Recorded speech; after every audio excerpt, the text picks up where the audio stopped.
Good morning. Right. I just want to say from the Sierra Club's office here in the city of Detroit, our Southeastern group, our Mackinac chapter, and our group from Traverse, we want to welcome all of you that are coming from out of town, but we also want to say a big hello to our Detroit community that's here today. So welcome. I just wanted to also say,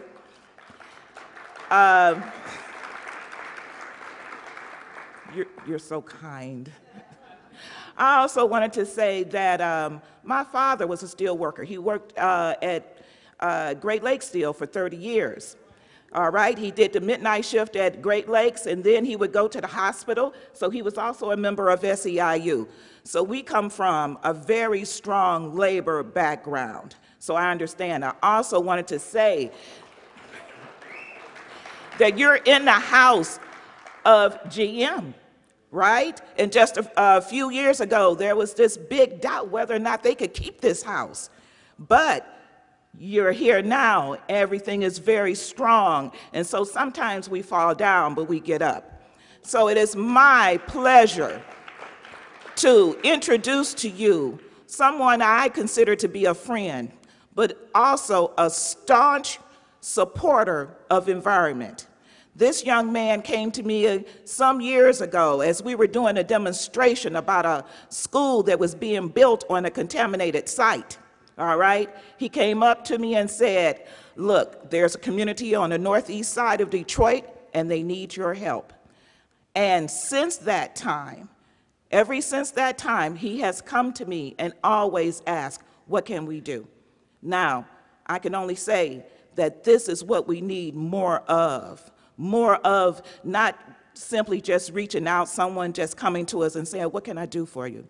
He's also a very close friend of our national director for the Environmental Justice Program. So without any further ado, I would like to introduce to you my friend, Congressman Hansen Clarke.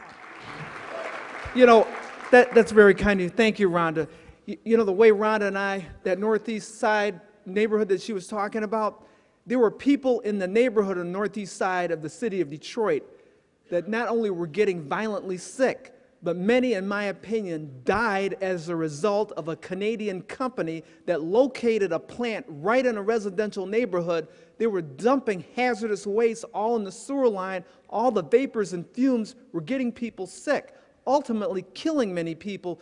She and I and the Sierra Club worked to close down that facility and help save the lives of those people in that neighborhood. That's how I happened to get involved in this movement. But look, I was over here, you know, by the tea and stuff that they have over there, because I was thinking about what was I going to say to you here?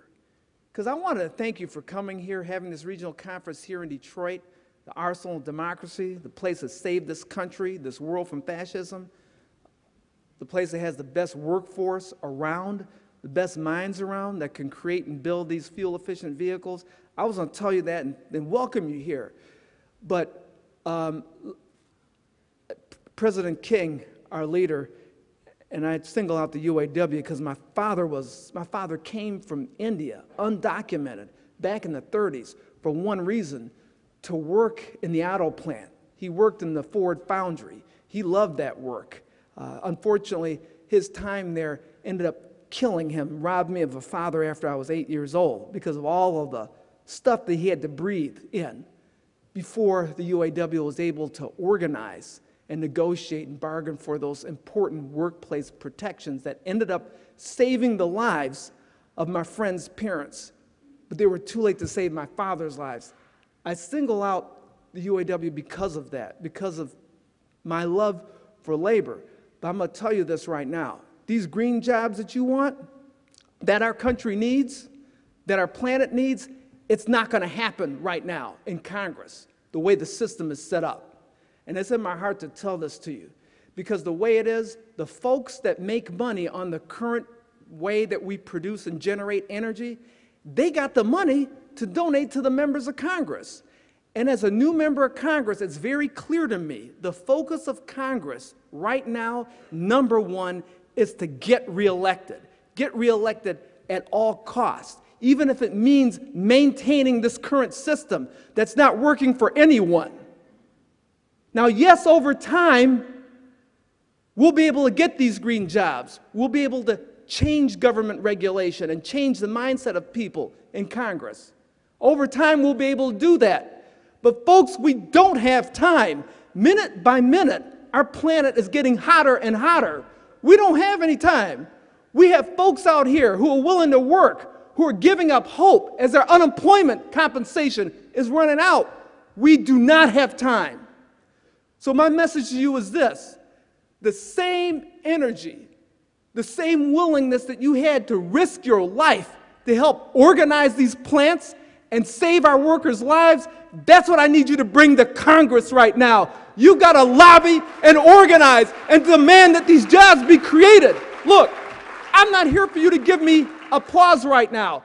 Here's what I'm asking you to do. I talked about this before. The system in Congress is very clear to me. It will not be changed by members of Congress. So even though I come to you and I said, yes, please support me, I'll make a difference, people like me come and go. The only way we can change the system is from the outside. You've got to demand that that change happen now.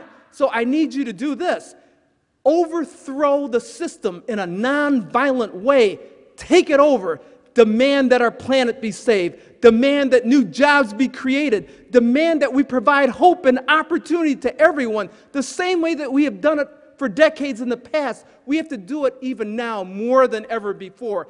Fight, change the system. We can create these green jobs together. Thank you so much, and God bless you. Thank you.